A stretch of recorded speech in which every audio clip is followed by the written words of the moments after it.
We'll start the recording. And I want to welcome everyone on here tonight. Looks like we have 43 and counting. So thank you all for joining. Tonight we have a very special guest, my friend Nikki Johnson, who is a local DC coach along with me. We were both on the DC Council, but Nikki just left. She's moving. She could probably tell you about that, but I've seen her grow from like an emerald, just 2 years ago? You were an emerald, and now she's a 13-star diamond. She blew by me. Mm-hmm. And I'm sure this year she will be a 15-star diamond. So tonight I asked her to come on the call. She was on the call with us last year, if you remember, in 2015, about this time, right? January, February, she was on. So I thought it would be a great time for her to come back and give us an update and also talk about how to expand your warm market. So Nikki, you want to take it away? Yes, definitely. Thank you. And that is the plan, 15-star. Just got to get to work. I think I talked to you guys last year about how I went from Emerald to 6-star Elite in 1 year. And a big part of that, obviously,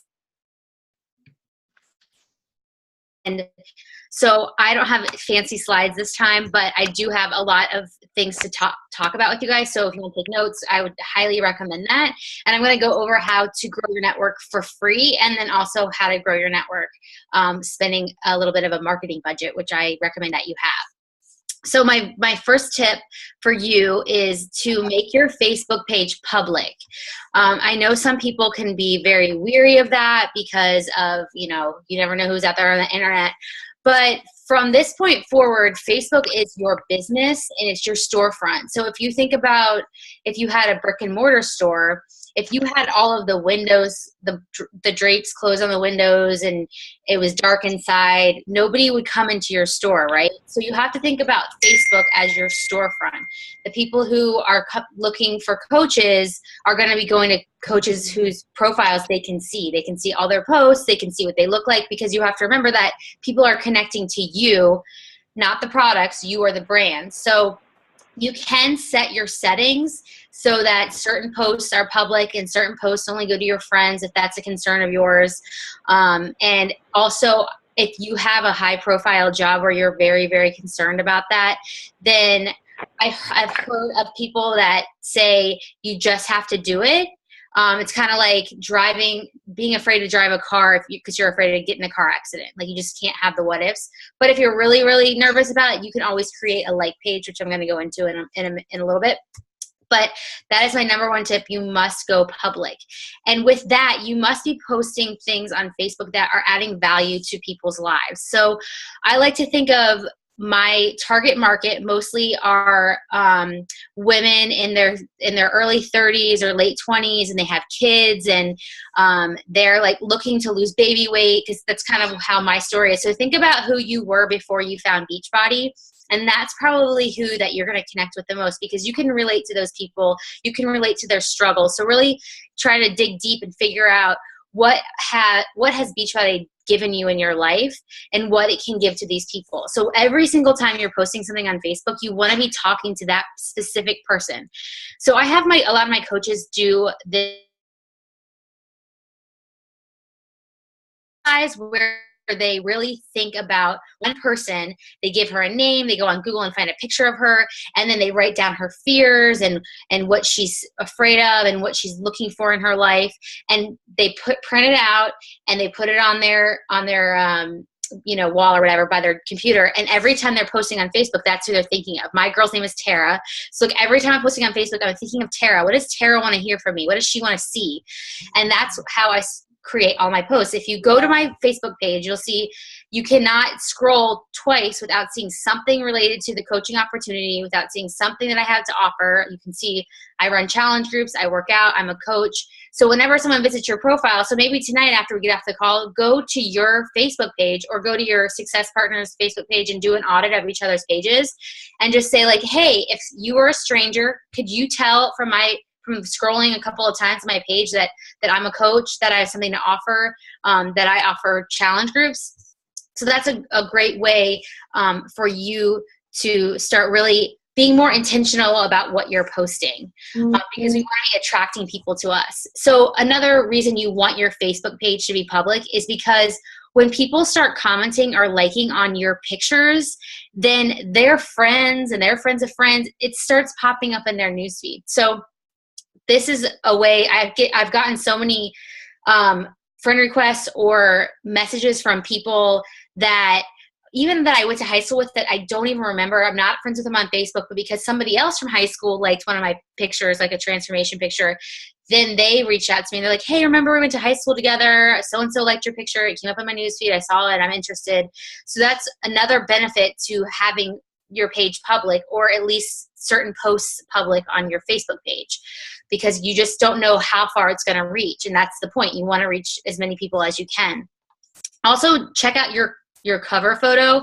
Make sure that it tells a little bit about you.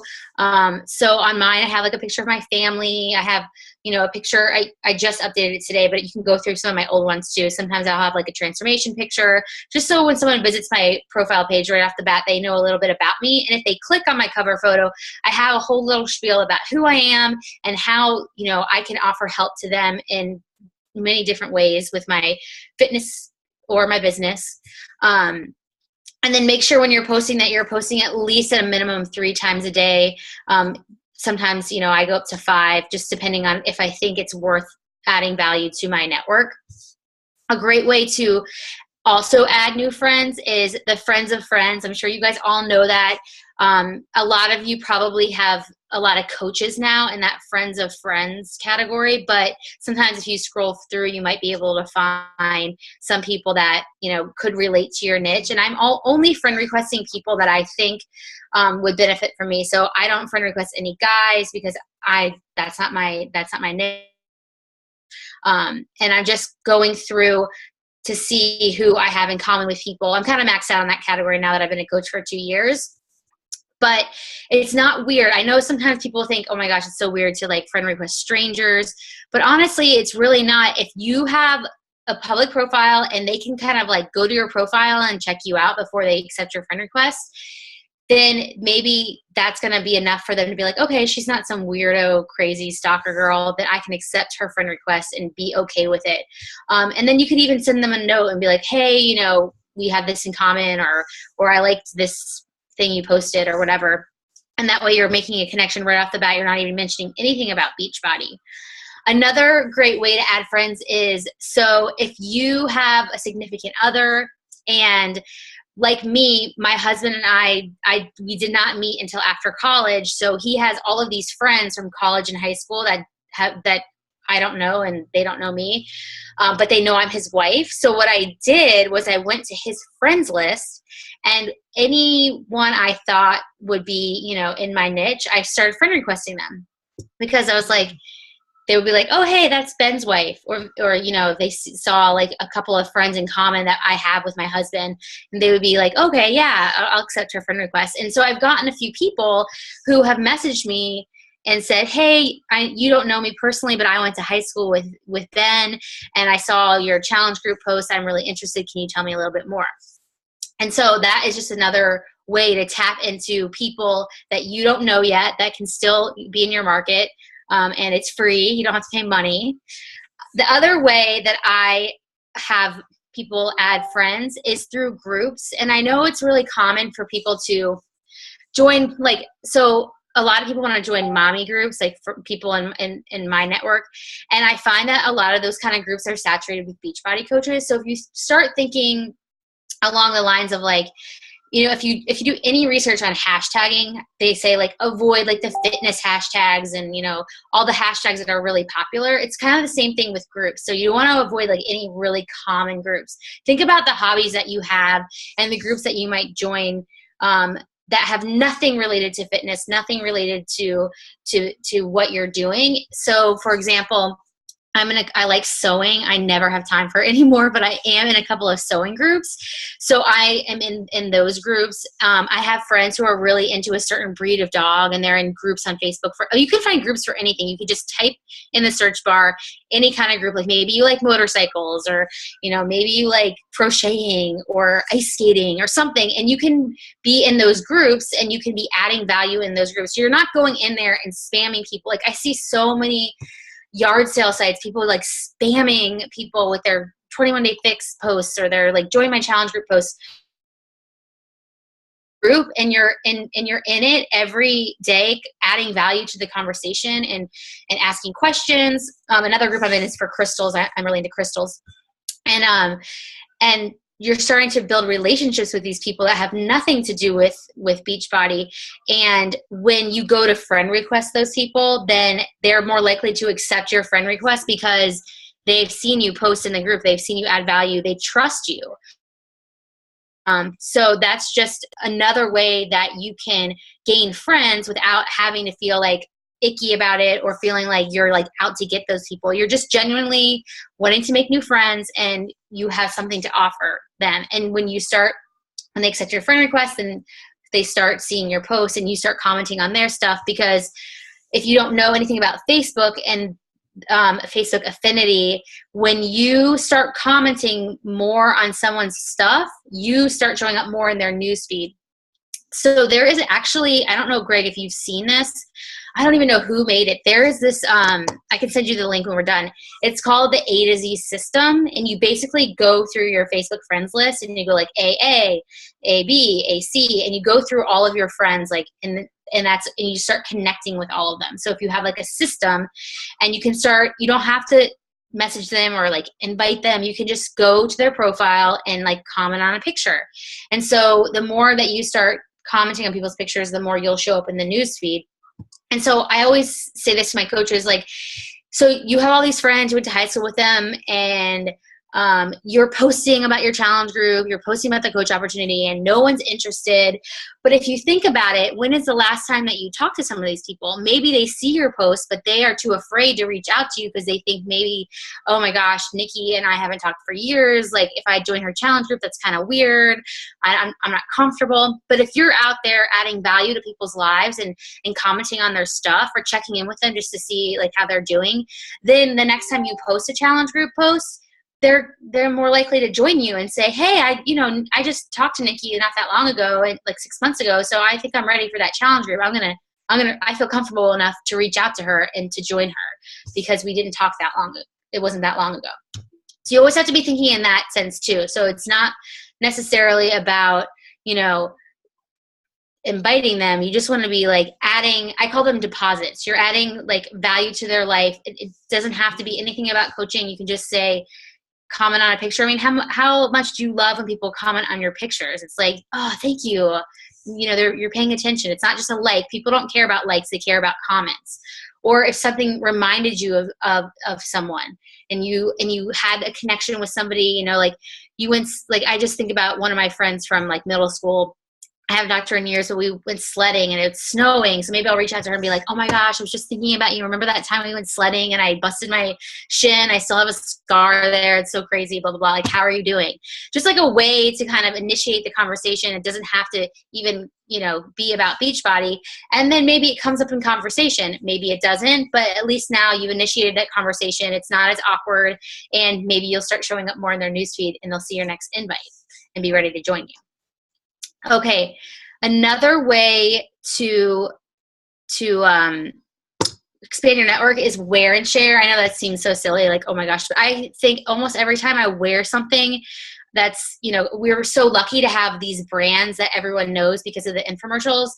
And almost every time I wear something in public, I get a comment or a question, not hammer and chisel yet, but like my husband was wearing a Shakeology hoodie when we went to the outlet malls, and the Sunglass Hut guy started asking him questions, and he was like, talk to her. And so we just started a conversation about Shakeology, and I gave him my card, and always get people's information because they never contact you if you give your card. So always get their information. Lesson learned. But just we can get free shirts for completing a program. And, if you're at Summit, save a little bit of money so you can go shopping in the core. And, you know, that's a way to market your business. You can wear that stuff. We have so great things in the shop you can purchase. So don't be afraid to be loud and proud about being a Beachbody coach. Never be afraid to ask for referrals. That's my next tip. So if you have a really awesome challenge group and they're killing it, you know, don't be afraid to ask for referrals. If those people aren't interested in coaching, of course, if they're interested in coaching, then you can ask for referrals. Cat, stop. Sorry, my dog. And if somebody is constantly referring people to you, make sure you talk to them about the coach opportunity, because they should be getting the commission from those referrals instead of you. And then you can show them how awesome, you know, being a coach is, and maybe they could turn into one of your diamonds. But I have so many coaches that are afraid to ask for referrals. And I just want to remind everybody that this is our business. Every single business out there loves referrals. I even have a referral program. So what I'll do is, I try to do this monthly, but I'll go to my old customers and I'll say, hey, I'll reference something that they have talked about on social media. So for example, she was in one of my challenge groups, and it was after Christmas last year, I think. And she got a jogging stroller. She has twins. She had babies. And so she got a jogging stroller. And so I messaged her, I sent her an email, and I said, hey, I saw you got a jogging stroller. That's so awesome. How are you liking it? You know, I tried doing that once and it was so hard. And I said, I just wanted to let you know that I have a referral program for anybody that you refer to me who purchases a challenge pack and joins my challenge group. I'll send you a $25 Amazon gift card. And so she loved that. She didn't know I had a program. And so she referred her sister to me. And then, you know, fast forward a couple months later, she signed up as a coach. I gave her sister back as a customer, and she's on my team, and she's does great. So you never know, like, if you keep the open line of communication with your current customers, and you don't just, like, you know, think of them as Success Club numbers and be like, oh, they're done, got those points, got them in a challenge group, they're done. And you go back to them and offer them also to join another challenge group with you. I have a alumni group that I put my customers in. And actually, I tried this my first year of coaching. I tried like an alumni group, and it totally bombed. No one ever posted in it. Anytime I posted, like, no one would do anything. It was like so frustrating, and I killed it. I was like, those don't work for me. I'm not going to do it. But I had a really awesome challenge group earlier in the summer, and they keep going in a 21-day fix. They wanted to keep going, and I said, hey, just so you know, sorry, I cut out. Okay, so they wanted to keep going with the 21-day fix, and I just said, hey, just so you know, I'm not going to be posting in here every single day, but you guys can continue on and keep doing your selfies and holding each other accountable. And they kept going, and so I had my next group started, and then I got this idea, and I was like, hey, I asked the girls in that group, I said, do you mind if I turn this group into an alumni group? Because I think that you guys could really help a lot of people, and it would be a great place, you know, for my alumni to go. And so it's turned into like a community now. And so it's something that did not work for me before, but I tried it again, and now it's so awesome. And a lot of those people have become coaches because I basically am like, hey, you guys are doing what coaches do in here. Like, this is what you do as a coach. And don't you want a discount on Shakeology? So don't be afraid to fail forward. And also what I use that group for is a way to talk about referrals, talk about, you know, because if they're in there doing that, be like, do you have any friends that want to join us in this group? It would be so much fun. And I also in there talk about the monthly specials, and I'm reminding people about their Shakeology. I don't individually say, I just like, hey, if you know, heads up, your order might be coming, because I don't want to like blindside them. Okay, so the next part I want to talk about with growing your network is choosing a social media platform. So there's so many out there, like Facebook, Pinterest, Instagram, blogging, YouTube, Twitter, Periscope, Snapchat. Oh my God, there's so many. And so what I see a lot of people doing so often is doing all of them and never being good at any of them. So I think the saying is like, an inch wide and a mile deep, and that's what you want to do. So I always tell my coaches just to pick 2 and focus on those 2, or even just pick 1 and just become a total expert at 1.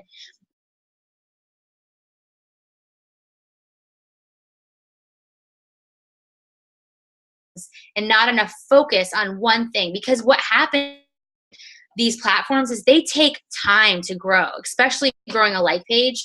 It takes a lot of time, and people are impatient. So we live in this get it now society. We want results now. We want people to buy Challenge Pack now. And so what we have to remember is when we start a completely cold market avenue, that it's going to take time to grow, time to figure it out and to fail forward. And so I like to tell my new coaches not to overwhelm themselves right away with a like page or anything like that unless they feel comfortable doing that. But I do like them to start thinking about it, because the worst thing that can happen to you is that you completely run out of your warm market. That, like, you're hitting Success Club every month, everything's going great, and then all of a sudden the next month you're like, oh my God, like nobody is interested in my challenge group. I don't have anybody to go to. Like, I've run through everybody, and then you're stuck and you have nothing. So if you slowly start to build your cold market at the same time as you're going through your warm market, then you're going to have a much greater likelihood of not falling off and losing a month of Success Club, or struggling, a month where you're trying to hit it at the last couple of days, because we don't want that. We want to be getting Success Club out of the way in the beginning of the month. So really decide what you like. For me, I pretty much strictly focus on my like page. I do have a blog, and my blog is kind of what got me started in this business, as a way of building trust with people. But I've never really been consistent with blogging, and important when you are a blogger. So the one thing that I've always been consistent on is Facebook. And so that's another really important thing, is whatever you choose, you have to be consistent. Consistency is what is going to make you successful. I mean, look at Greg. He's like the most consistent person I have ever seen. And it's like success because he is consistent. He's consistently hitting Success Club. He's consistently adding coaches to his, network. So it's like, that's the way you don't have to be like balls to the wall. You can just be like consistent and steady and grow it steadily. So what I do is, or what I've done is, I've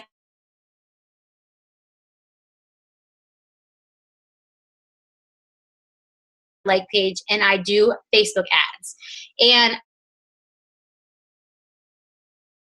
watching free YouTube videos. I've signed up for a couple of webinars on them, and a lot of it is trial and error. And I'll tell you that last year I was really, really afraid to spend money on Facebook ads, and I would kill them before they even had a chance to do anything.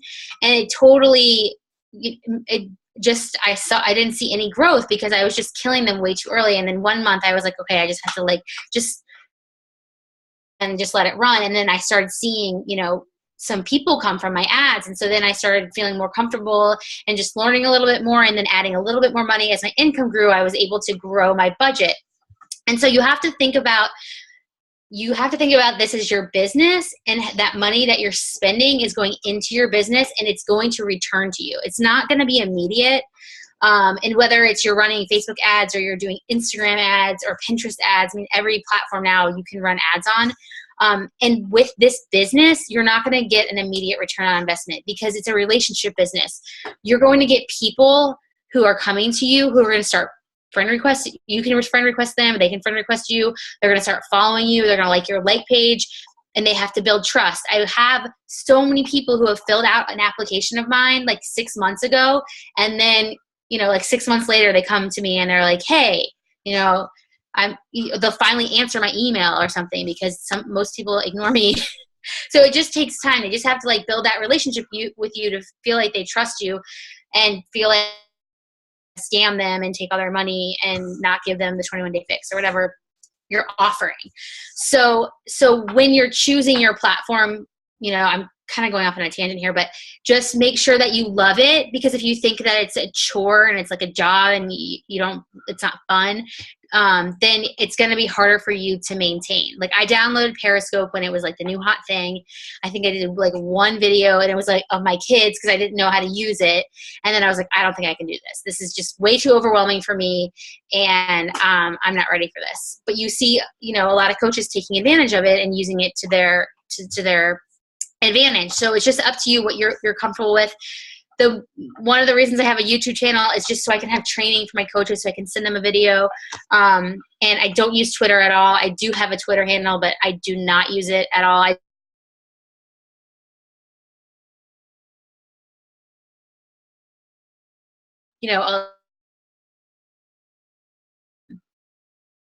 Sorry, my internet cut out again.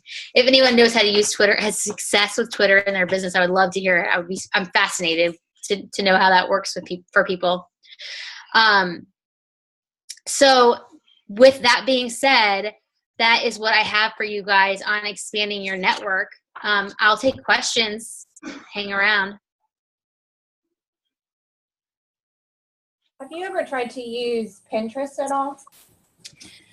No, I have a Pinterest mainly for like just for fun and to get content for my like page. But I know some coaches that have done it successfully, like Meg Wazinski. I think she has a training on it because she has I think she's paleo maybe, or no, yeah, I think she's like autoimmune paleo. So she's found a lot of people on Pinterest through autoimmune paleo recipes, and she has like specific boards. And now you can message people on Pinterest. So I know like she has a whole training about that. I just haven't done it because I've just trying to focus on Facebook. Okay. Hey, Nikki, thanks. Thank you very much. Great tips there. I had a question for you about your like page and your ads. Do you run ads for just likes, or are you promoting particular posts? So I've done both because I've heard both things. I've heard if you're running ads already, then you're already going to get people who are going to like your stuff. So running an ad for likes is kind of like a waste because you might just be getting likers and not necessarily like real content people. So I've done both. Right now I'm not currently running a like only ad because I'm running like 3 other ads. So something I still need to do research on. I actually had a call with Facebook today about ads, and I didn't ask her that question. So in 2 weeks when I have that call again, I'm going to ask her because I thought about that in the car. Yeah. I know some people will just run ads for likes and they'll leave them running constantly, you know? Yeah, and I know Sandy Krakowski, who is somebody I've done her ads 2.0 class, and she says to do that. But I don't know enough about that, and if you're actually getting people who are, you know, connected to like your niche and stuff, or if they're just, you know, some people say that there's like other countries who do these like fake accounts and like raise your likes and stuff. I don't know. Yeah. Hey, Nikki, I got a question for you. Something that I struggle with, Facebook. I have a like page. I have my personal page. I do a lot more posting on my personal page. But something I struggle with is doing those 3 to 5 posts every day, and it's content. You know, finding the content to post those 3 to 5 posts.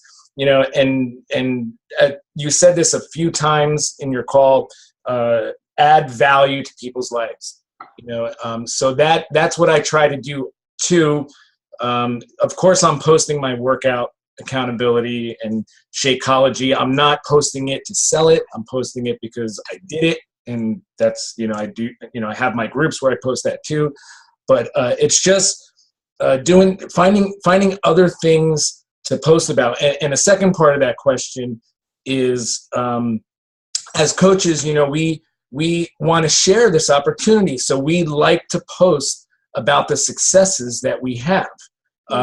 So how do you handle, and you've had some amazing success over the last 2 years, how do you handle posting that without coming off as maybe boasting or bragging, or, you know, so 3 to 5 posts, and how do you handle posting about your successes? Yeah, so for the 3 to 5 posts, like sometimes I go through periods where I'm just like, I have no idea what to post about. And I actually have this, where is it? this weekly posting plan to kind of give ideas of like things that you can post. I can share this with you, Greg. I gave this to my coaches, but Okay. kind of like, like a motivational quote, but make it your own, like with, like take a selfie, because people want to see you, what you're doing right now, no matter what it is, even if you think it's like monotonous. Share a healthy recipe you made.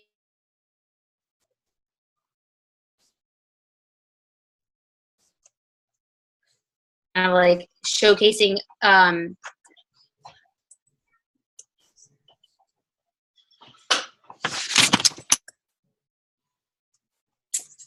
Hey, Nikki, you cut out there. Or you're frozen. Oh, it's back. Sorry. Now you're back. I just moved because my desk is like a freaking spot. Okay, I'm on the floor. Cat, stop. Sorry, I don't even know where I was. Anyways, but like, I'm using the different days of the week to like do like Transformation Tuesday, and you can like showcase somebody on your team. It doesn't have to be you every single time. But I do struggle, sometimes with like, what am I going to post? Especially when you work from home and you're like just all day, you feel like the same thing over and over.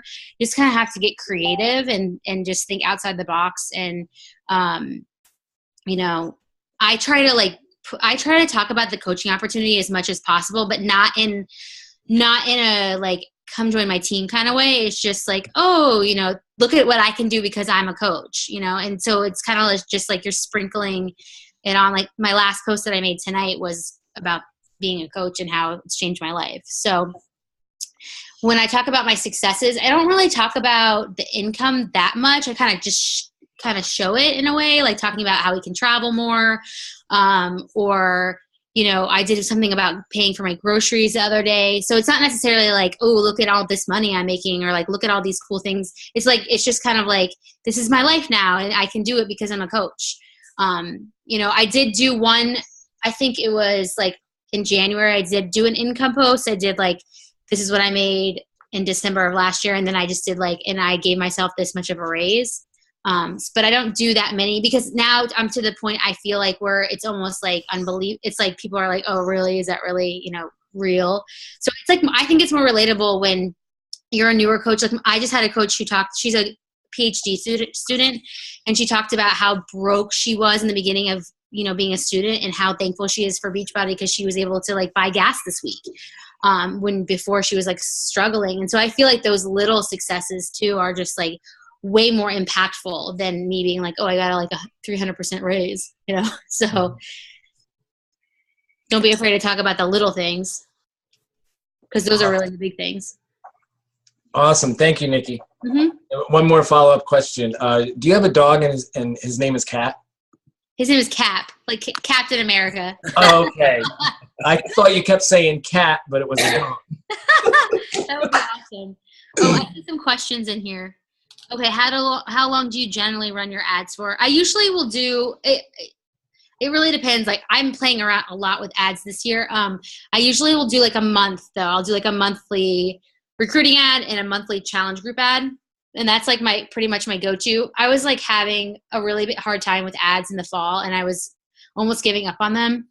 And I decided to go back to my best ads and rerun them this January, and they've been doing really well. So it's like really trial and error. So it gets frustrating, but.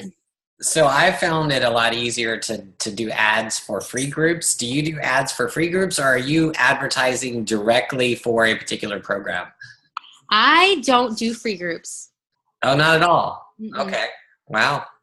Yeah. I used to do like a clean eating group. I just had too many groups, and I just was like, and I didn't feel like I needed to do them. So, I don't, but my mom does a lot of free groups, and the thing that I don't like about the free stuff with ads is that I attract a lot of people who want free stuff forever.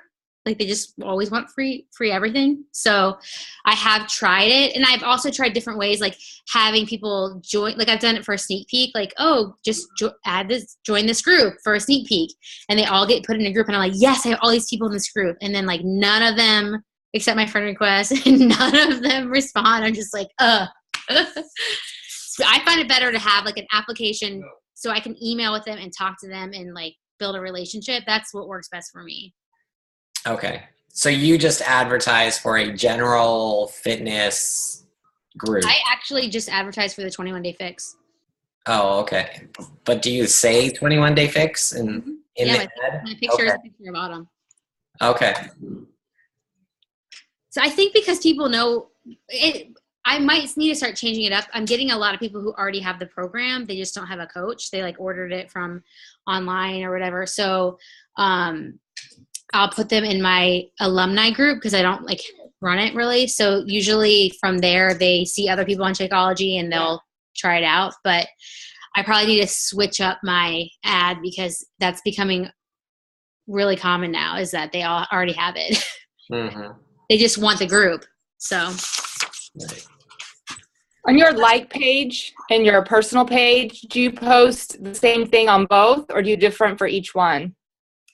I don't really post the same thing. Unless I think it's like really good, I'll post it. What I do is sometimes what I'll do is I'll post on my like page, and then if you go on your desktop, you can refresh the picture and then you can tag yourself and it shows up on your personal page. So that way you don't have to like double post.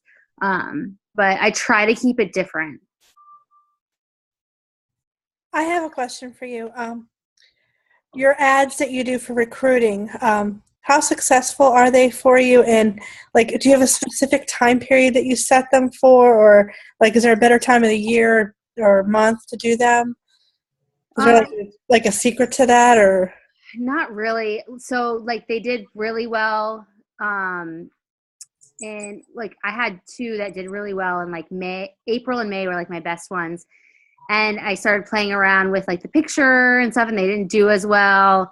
And so it's like really all about the picture. But what happens a lot of times is people will fill out your application and then they totally don't respond. So they're not 100% for me. It's a great way to add people to my network, but I'm still, striking out a lot with my recruiting ads. I'm still trying, but but I've been that's been one of my struggles is my recruiting ads. So I have a lot more success with my challenge group ads and then having those people turn into coaches. Yeah. Thank you. Mm-hmm. Oh yeah, Michelle said she doesn't have time during the day. Yeah, you can schedule posts. He thinks I'm playing. Stop it. And I think Jody wanted to know how much money do you budget for your ads? I'm sure it increased over the years, right? Yes. It just depends. Like now I spend a lot more money than I did, but last year towards the end of the year, I was spending like probably on total a month on ads was $1,000 a month. So, wow. Yeah. So, but when I started, I was not spending that much money. What happens if you sign up if you have one person sign up for the paid group? Like just one person? I would just if I only had one person, I would stop. I would ask one of my other coaches or like in the team page, and I would say like, hey, does anybody want to join forces and run a challenge group? Go. Yeah. He's a giant puppy. He's only a year, so he thinks I'm playing. It's fine. Any other questions before we let Nikki go? Oh yeah, I'm still catching up on all these. How much money you started spending on ads? Just play around and do like a $20 ad and see what happens. And sometimes I'll just boost posts that are getting a lot of engagement to like a video post or whatever, just to get more people engaged on my page. So it's not always there's not always like an end game. There's not always like an application. Sometimes it's just a video or a video or a post that's getting engagement that I just want to maybe attract a little bit more people to my page. Do you keep following up with people who never reply? Yes. I bug the crap out of them until they're take me off your list. I had it the other day. I went back through every single person who filled out my coach application in 2015, and I started using Google Streak because I'm terrible at like keeping track of people. So that's my New Year's resolution, like being more organized. So I started Google Streak, and you can set these little timers so that when you email somebody, you can set a timer. It pops back up in your email like whenever you want it to. So I'll do it like a week. So all these emails are popping back up and no one's responding. And I had one chick say like, please take me off your list. I'm like, you filled out my application. You wanted to change your life. Okay. I'm just trying to do my job. I just took her off. I didn't respond, but I was just thinking that.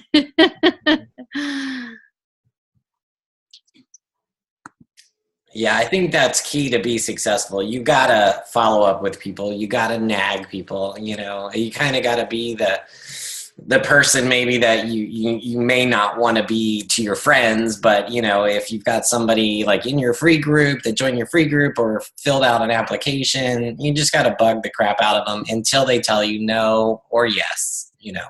Yeah. I mean, a lot of times people, and you have to remember, like, they reached out to you for a reason. They wanted to join your group for a reason, or they wanted to ask you about it for a reason. And so a lot of times what's holding them back is fear.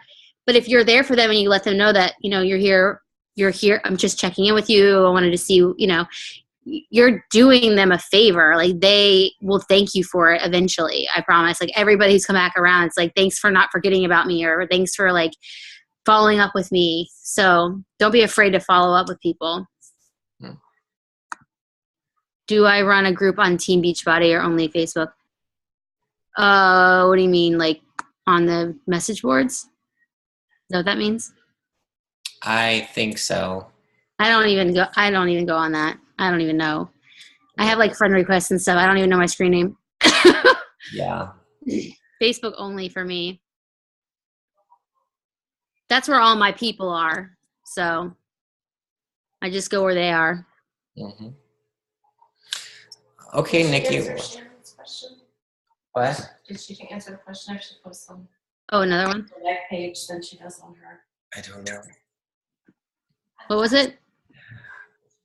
Do you want to ask a question over here? Over there. Amanda wants to ask a question. Oh, where is she? Somebody had a question if you post different on your like page than on your just regular Facebook page. I don't know if you saw that one or if you answered it. Yeah, I did. I post different. I do more like viral stuff or like shareable stuff on my like page, like a lot more recipes and a lot more like if I ever see any like funny video or like mom content, like I just try to share. Like my husband, if he sees anything in his newsfeed that he thinks is funny or like that my you know moms would like, he sends it to me and I just post it on my like page. So stuff that I wouldn't post on my personal page, I only would post that on my like page. Also, if you're like really nervous about what people are going to think about you, if you post stuff on your personal page, like that's kind of stuff that you can put on your like page. Like if you don't want to put your transformation photo on your personal page, you can put it on your like page and just pretend like nobody that you know is on your like page. True. All right. Can you give an example then of something that you, or what do you put on your personal page that's different than your like page? Because I guess I'm kind of afraid to post things and bug my real friends and family and stuff. I mean, I think that a lot of them, for the most part, know what I do. I mean, I don't want to assume that they do, and so I do put stuff on my regular page. But I mean, you know, I know that other companies, for example, if someone is working for Advocare or, you know, whatever and stuff, I don't want to keep seeing their stuff. So, I mean, how do you, what? I just hide those people. I just post, most of the stuff I post on my personal page is like my face, like just me and my kids and my husband and just my life. And then I do put that stuff on my like page too, because obviously like I want them to get to know me, but anything that's like not my own content, like something from Pinterest or like a meme or a video or anything like that, I'll put on my like page rather than my personal page. So, cause I'm pretty much through my warm market. I still get occasional people here and there. So, everyone knows what I do. If I annoy them, then they can unfollow me. But I'm like, this is my business. So this is what I'm going to post. And you can just, if you don't like it, then you don't have to be my friend. Lots of personal development. Okay. That's helped me a lot. Cause I was really worried about that too. So I did a lot of that because that's what I was worried about. So, okay. But you can. My page is public. You can go and check it out, and see what I do and stuff. Cool. All right. Well, thank you, Nikki. Mm-hmm. We will let you go. I'll keep you here all night. So we greatly appreciate all your tips and advice. And if you could send me those things that you were going to send, I will share them. A to Z system, and then this thing, right? I had already shared the A to Z system on your team page last year, but if maybe some new coaches haven't seen it, it's just send it to me again. I'll share it again. Okay, cool. All right. Well, thank you. Thank you, Nikki. Thank Thank you you. for having me, guys. So See you I later. like when people ask a lot of questions. We'll see you next year when you're 15 star. Okay. Bye. Thank you. Yep. Thank you.